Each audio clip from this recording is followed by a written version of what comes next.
All right. Tonight, guys, this is the second part of getting to know the Farmington coaches. And tonight we have under 11 head coach Stephen Donaldson. So, Stephen, thanks very much for joining me tonight. Well, thank you for having me. So, Stephen, how have you been? Just we'll start it off very informal. How have you been during lockdown? Yeah, I have to say, Ryan, it's not been a huge change for me, really. I've continued working throughout. I work kind of shifts. And obviously, with the kids being off school, I've done a bit of homeschooling. Maybe not as much as their mum would like me to have done, but I have done a bit of that. So overall, probably I'm one of the lucky ones that wasn't out of work or anything like that. So I've kind of kept myself busy that way. Minus, obviously, the football side of things. Both Farmington and most people who know me know that I enjoy going to watch Dundee United. So I've kind of missed out on celebrating them getting back to the top league as well. But overall, it's been okay. Yeah, you're bound to be happy now with Dundee United getting promotion, and you've lost your manager there just in the recent couple of days. So, although we're going to off a wee bit off subject straight away, but what do you think there? Who would you like to replace Robbie Nielsen then?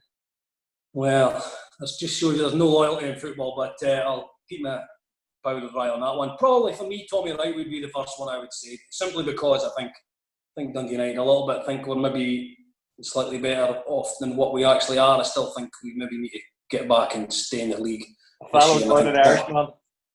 Tommy Wright would keep us in the league, but I think maybe the Northern Ireland job will be for his. You never know. Yeah, so it's actually exciting now, because now that we're recording it now on Thursday evening, an announcement is due to be made, and I read in the local papers at home today that Stephen Robinson, the Motherwell manager, and Tommy actually met each other in the corridor of the IFA when one was supposed to go in after their interview. So apparently that was a bit of a funny story coming out of the IFA headquarters today. But I'm kind of hoping it's the boy Stephen Robinson that gets it, and maybe Tommy Wright will then find his way back to Dundee. Yeah, don't think you're too far off the mark there. We shall see. We shall see. So, Stephen, okay, so the first question then, so how long have you been at Farmington, and actually what brought you there to be part of the club? So, I mean, for me, I'm relatively new to it, to be honest. Last season was my first season as a coach, so that was coming in under 11s. And probably like many of the coaches, and many, not just at Farmington, but right across, my daughter plays for Farmington. She plays for my under 11s team. So that was what got me in. It was one of those, Nicola sent out the email saying we need a little bit of assistance. Would any parents like to help out? And I read the email and thought, I'd love to help out. So I did respond saying I would help out. And before you know it, here I am a year in, and leading the sort of the girls' kind of head coach, if you were. I've got a little support team with me who really help me out as well. And I love it. I have to say, in the last year, I didn't think it was something I would get into. But seeing the girls, seeing them develop, seeing my daughter obviously do well, and the friendships that they've made, and the friendships I've made from it as well, I cannot tell you enough. I've just thoroughly enjoyed it. I've really got a lot out of it personally for myself. And yeah, so it's only been a year. It does feel a little bit longer. There's a lot of work behind the scenes, as you well know, that maybe parents don't realise. And even under 11s level, there's a lot of little things of organising and thinking about who we're playing and how we're getting there and all that. But no, I really enjoy it. It's really good. So this would have been my second season, and we're kind of all geared to go. And obviously, things took a bit of a turn this year, but hopefully be back up soon. Yeah, very soon. Yeah, that's what 1 year in management does to you, Stephen. Yeah. One year seems like 6. Yeah, I've still got the good head of lockdown here. Yeah. So tell us a bit about your team then. So you're under 11s. They play 7-a-side. So what's your squad like? What does it look like for you? You know, what's your daily setup? What's your daily setup for the week, and what's your coaching way? And you know, so I've come in, like I say, really new to it. Not done really any coaching, no coaching experience. I've taken on like a couple of local coaching courses just to get myself involved at the start. So really, for me, I initially watched Nathan Flight, who used to be involved in Farmington, and Leah White, who's heavily involved in the younger ones at Farmington, and I kind of went and helped them initially, and they're both outstanding young coaches to learn from. And I really just watched a lot of their drills and what they did, and then probably done what a lot of coaches do, got on Twitter and Facebook and YouTube and looked at a lot of drills from there. just try to pitch it at the level that it is. Obviously, my girls are under 11s, so we 7-a-side. I've got a great committed squad. I have about 13, 14 girls in that, which sometimes feels a little bit too much. You know, it's about trying to give girls as much game time, and that's probably been my biggest challenge in the first year, is standing on the sidelines and you've got 7 girls on a pitch and you've got 6 girls at the sidelines wanting to get on, and it's about trying to divide the time up. But also, I know it's a friendly league and I shouldn't be competitive, but there is a competitive nature as a manager that you want to also do the best you can. So I found that a little bit of a challenge, but we train on a Tuesday night. We do an hour and a half. And I have to be honest, mine's is the age they are, I think it's just about fun. But bringing out the passing, the shooting, and a lot of it I try and get them to do is open their mouths. I really am very much of a speak, be vocal, shout for the ball, because I found right at the start it was they could pass the ball and they could shoot, but no one knew where each other was on the pitch. So there was little bits and pieces of that. Probably my hardest transition, I would say, for a lot of girls who've never played 7-a-side was getting them to understand the pitch and the roles, kind of defence, midfield and attack. And the way I actually did that was I spoke to a couple of coaches who I played against in the first few games, just chatting before or after the game, and we played a couple of good teams. I must admit, Genefield, we came up against a very good under-11 side, and I spoke to their coaches about how did they get their girls, they were in their second year of under-11s. A lot of my girls, it's about 4 or 5, could have stayed under-9s.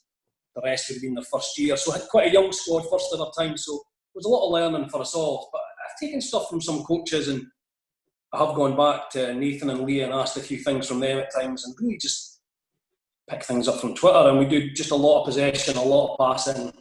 I always finish with shooting, because you know what I like at that age, they just love to score a goal.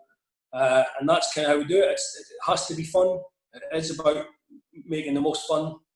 9, 10-year-old girls have not got much attention span, what I've found the most, I would say. And it's, I thought my daughter just didn't listen because that was my daughter, but when you've got times up by 14 girls, it can be quite challenging. Yeah, for sure. No, that's great. You know, I think what you've said there in your answer, you know, being pretty new to it, and finding your feet, getting your feet wet for the first time, and you're saying you come in as under 11s, and you know, people look at the first team and say, oh, that's the most important job in the club. And you know, my experience now is what young Leah White, one of our players, actually one of the senior Premier League players, is doing along with Katie and I think Beth.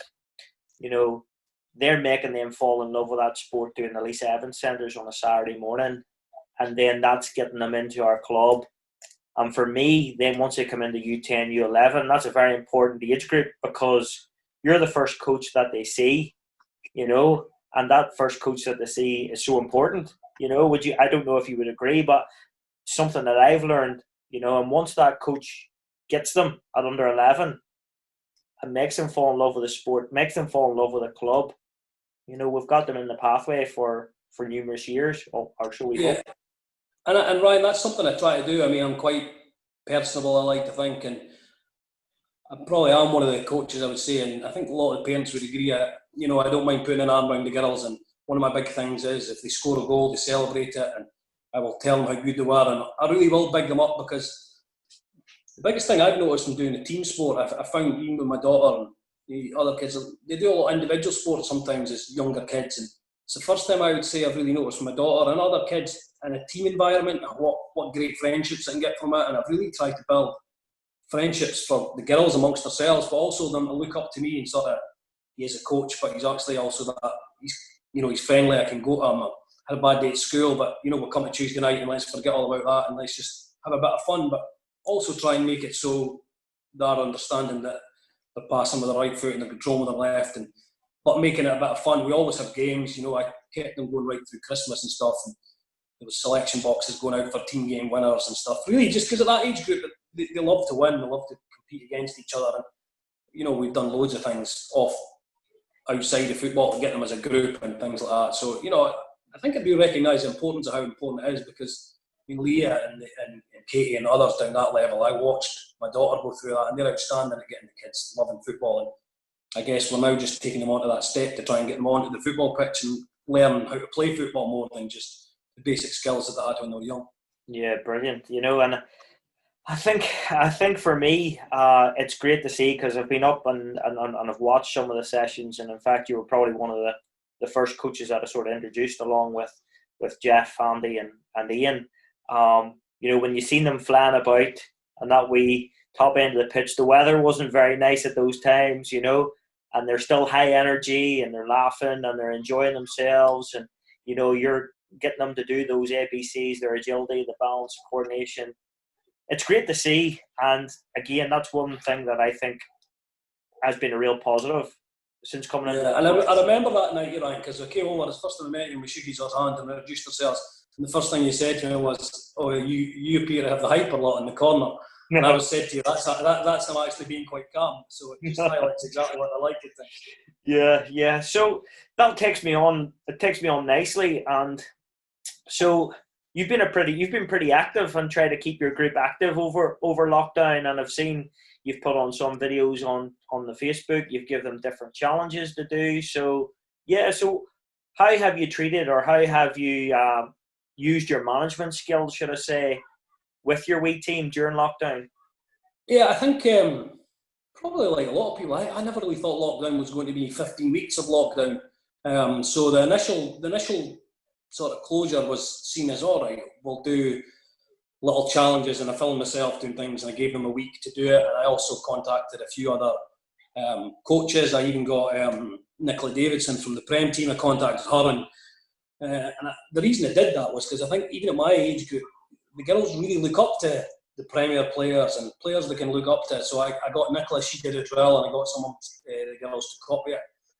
I even went a little bit further afield and contacted some Scottish internationals. So we had sort of well wishes from Lana Cleland, who was over in Italy, is stuck in lockdown before us. She got in touch. Leanne Crichton also sent a really good message and done a little skill. Lana unfortunately couldn't do a skill for us because she even said lockdown came that quick. She had no football in her flat, so she just gave us a goodwill message.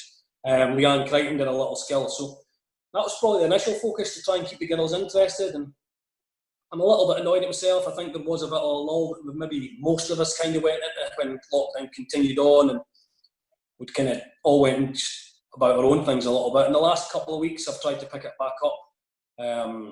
We've got a Zoom session organised for all the girls next Tuesday, just our team, to try and get them sort of as a group. And looking forward, I know we've spoken, and I've got 3 other people to help us out. We've spoken with them about filming some sessions and putting them up. And yeah, it looks like maybe in the next 2-3 weeks we can start to get back on training pitch in smaller groups. And I know we've spoken as a core group at Farmington about how we need to get it set up at Marketmuir, and there's a lot of planning, but hopefully we'll get back soon. So yeah, I tried to get them engaged at the start. It's not always easy. I think, the girls were a bit like me at the start. Oh, it's great, it's new. And then everyone fell away, but hopefully we can get that interest back. I've said this to you privately, I've got a great group of girls, they're young, but they do seem to love their football, and I'm hopeful that love of football and that love of being, we call ourselves Flames because that was our first ever team, and it's always Go Flames, and I've kind of kept that going. So hopeful their enjoyment of being a part of that team will bring them back in the next few weeks, and we can really see how things go and get together as a core group, the big lot of us back together again. Yeah, no, you've been very active, and again, like you said, you had those guest coaches, some internationals doing those well wishes, which was great to see. I followed them on Facebook and Twitter, which is great motivation for them young cubs, especially with the big boost of how well Scotland done in the World Cup. And it made those names like Leanne Creighton, Lana Cleland, all household names for our female footballers in Scotland. Yeah. So I seen that with my daughter Holly.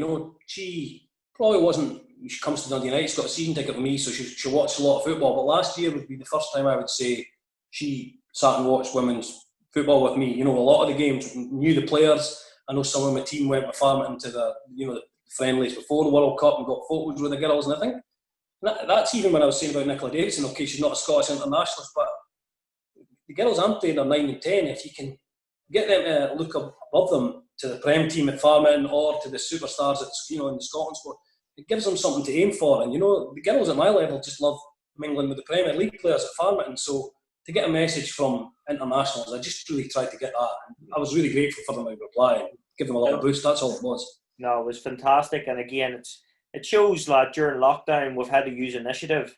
You've had to go out there, you've had to maybe send a wee message to one of the players here, could you do this? And they've very, very kindly obliged, and they've give that little boost for our players. You touch on Nicola Davison, what a person she is since I've come into the club, so dedicated, a fantastic leader, and she just loves our club.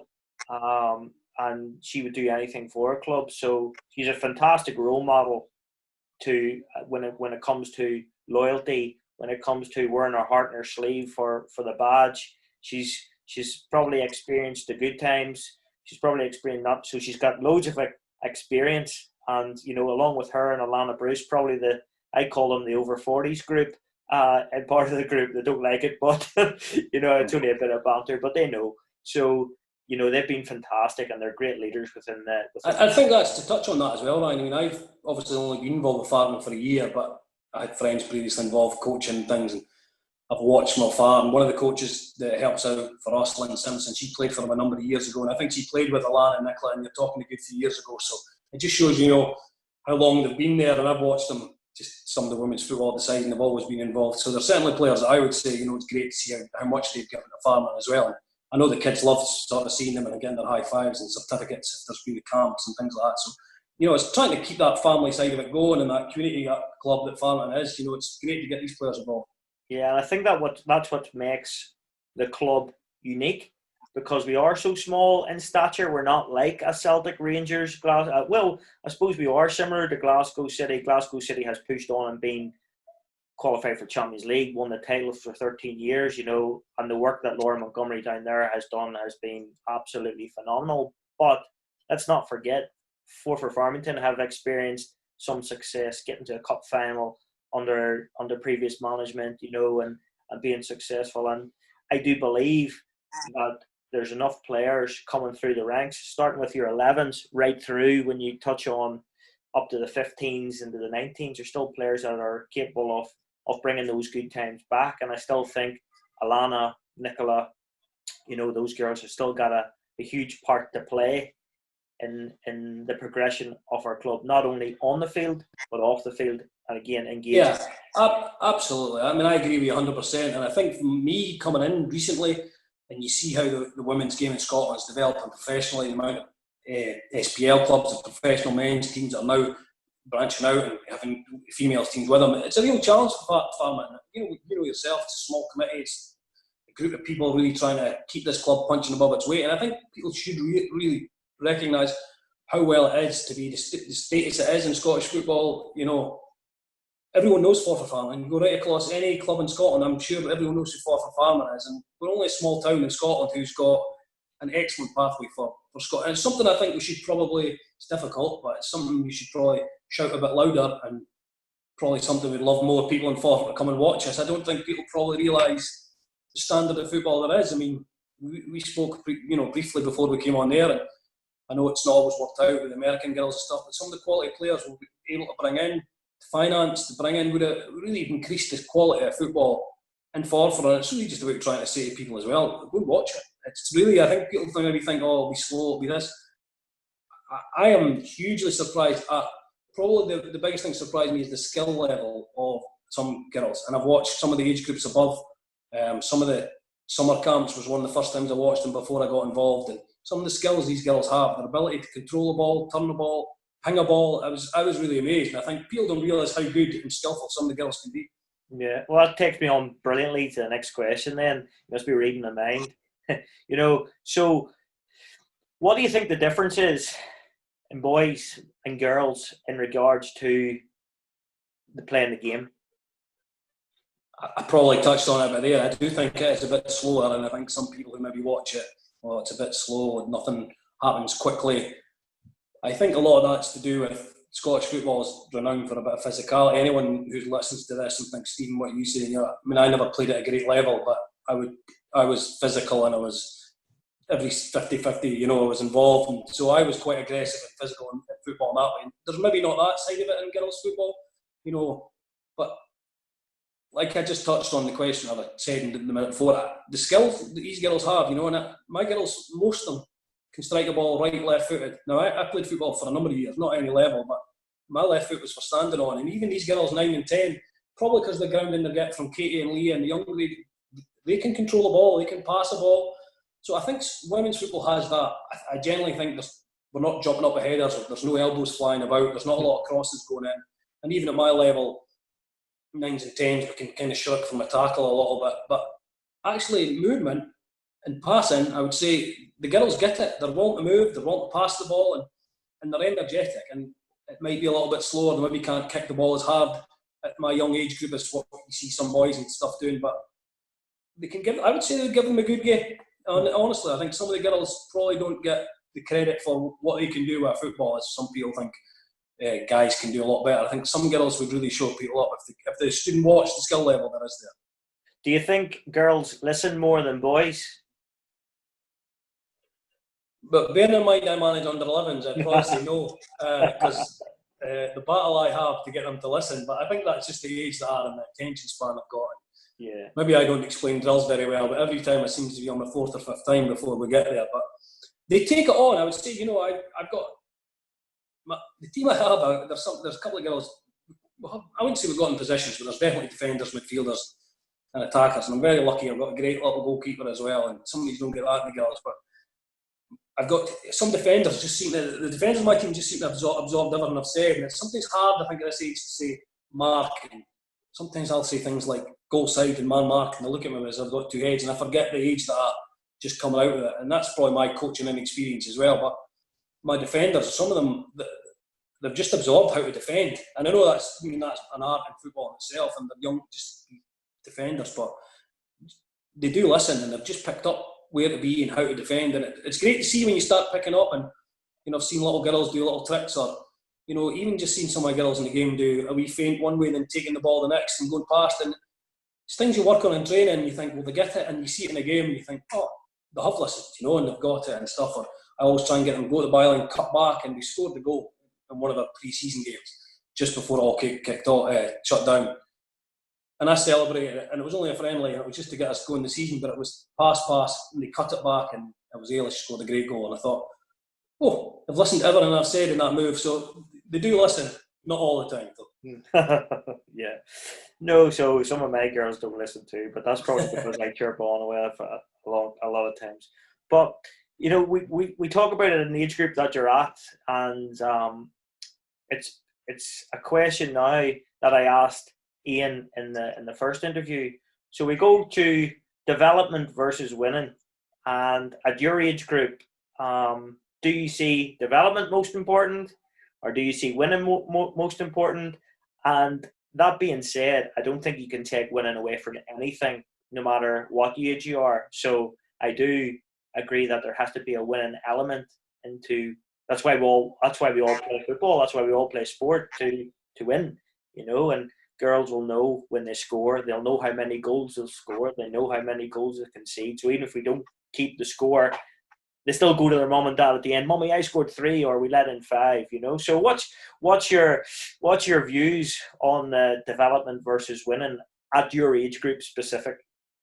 I mean, at my age group, the answer has to be development. It's absolutely about development, and I think, having done it for a year, I've seen a great development in them. Do I love winning? Hugely, and I find that's probably been something I found a little bit difficult as a coach. I've watched the girls lose a couple of games, and me as a coach, I can find myself getting frustrated and maybe looking away, and I get annoyed at myself because I think, these girls are just here to have fun, and they absolutely are have fun. And if they lose, they go off and have the chat with their mates, and usually I take my daughters away to watch Sunday night that afternoon and stuff. So we'll quickly forget about it. But so development is the key. But I do love winning. But I have to say that one of the stories I would say from my first season there, so kind of backs up the development. We played a really good team in throws early on. I think it was my second game, kind of on my own, and they thumped us. And I remember standing thinking, oh, how does this work? But they were second year of under 11s. We were 4 games into ever being a team. But they did thump us, and they had some really good players, and couldn't take anything away from them. But second last game of the season, we played them again. And within 10 minutes, we'd gone 3-0 up. And I remember standing there with the other 3 coaches to help us. And I probably got myself excited. I was high-fiving them, which I don't normally do. And I was thinking, we're going to go and beat this team who really scurried us the first time. Well, not that, they did go on to beat us by the odd goal in that game, but that to me, I remember feeling, and this maybe sounds a bit silly, but I was so proud of the girls because they'd come on so much, and they were, it was quite a physical game, but they were up for the challenge. They put the tackles in, they defended brilliant, and we scored some great goals. And when you touch on development, I stood there at the side at the end of that game, and I spoke to quite a lot of parents because I was at that proud buzzing moment after the game, saying, look at these girls, what an achievement they've done from day one to the second last game of the season where they've come. And I was so proud of them that day, and that wasn't about winning, that was just actually standing there thinking, I've made a difference, me and other coaches, we've made a difference to every one of these girls. And so that was a big plus for me from last season. Yeah. Would that be the most memorial part of your season last year, that moment, or was there any other moments in the season where? No, do you know what I think? Even though that was a defeat, that was probably a moment where I would say, I'm not sitting saying I've got world-class players by any means, but they're all good players, and they all try hard. And I thought that was the first day I really watched them all. I thought, you listen, you put things in place. And what I really enjoyed was they were such a team that day. They fought for each other, they cheered each other. The goals were celebrated like I think it was a cup final. We had a big support that day from all the parents, which I really should mention in case anyone listened to this, that I had such support from all the parents. They really backed the team, and it's great for the girls. And that day was just, it kind of all came together that day. We got beaten. It didn't matter because I think I hugged every girl at the end of the game and told them how brilliant they'd been, because I think they even got something that day and thought, God, they beat us by over 15 goals the last time we played them. Here we are, so many games later, and we just got beat by one. So that's certainly the most sort of memorable moment for me that season. Yeah, no, that's brilliant. And again, you must be reading my mind, because then I go on to coaches versus parents on a match day. And I've coached in a few different countries now, and the most one that sticks out in my mind is the American parents shouting on the sideline for their little Rosie, or and trying to go score that goal, or they give the coach a hard time as if he's coaching in the World Cup final. So you just touched on it there. You say your parents are quite good. So what do you think of your parents, and what do you think the parents' involvement should be on a game day? Yeah, well, it's interesting you say you had shouting a little Rosie, because my youngest is called Rosie, and there's been a few times I've had to shout little Rosie, get off the pitch or whatever. But my parents are great, I have to say. I'm lucky that there's myself who kind of does the main coaching, and 3 other parents help out. So we've got 4 of us work together, and they really help me. There's 2 Neils and Lynn, I have to mention them because they've been a big support. Depending on my shifts, I can't always be there. So that's 4 parents out of the group that are involved in the girls' upbringing and training, and all the guys have gone on and done their coaching and stuff to certainly get them to the basic level. And the ones at the sideline are so supportive. I think they know how committed I am to the girls. I sat them down towards the end of last season, and I think it was right, to be honest. I gave them my commitment. I said, as long as I've watched these girls grow in a year and how much I loved it, and I said to them, as long as your girls want to play in the same team that I can coach, I'll be here for a number of years to give them that continuity, because I've just really enjoyed it. And I think they like that support. But one of the things the parents have done, they do the team coffee stand, and they raise so much money over the year. My team never stopped. We kept playing on the AstroTurf at the campus in Forfar right through the winter. Blowing a gale, pouring the rain.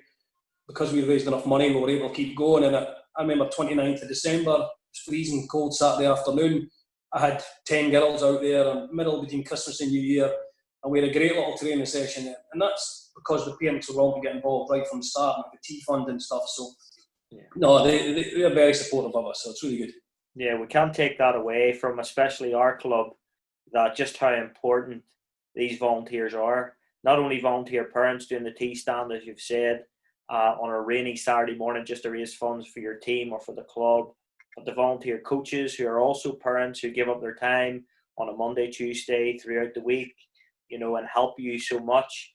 I don't think that can be underestimated or underrated in their part that they play, because without them, we wouldn't have our club, No, and when you touch on that, I should really say, she might listen, a big thank you to Nicola as well for me, because I know she probably gets frustrated when I send her Facebook messages. What do I do here, and what happens here? And through my learning cover the first year, and we kind of secured sponsorship for new strips or new training kits, but it's kind of gone off because of lockdown. But I had so many questions to ask her there, and I know she's got so many jobs to do, and she always gets the little Facebook message. She always answers them. So, there's a big thing behind it.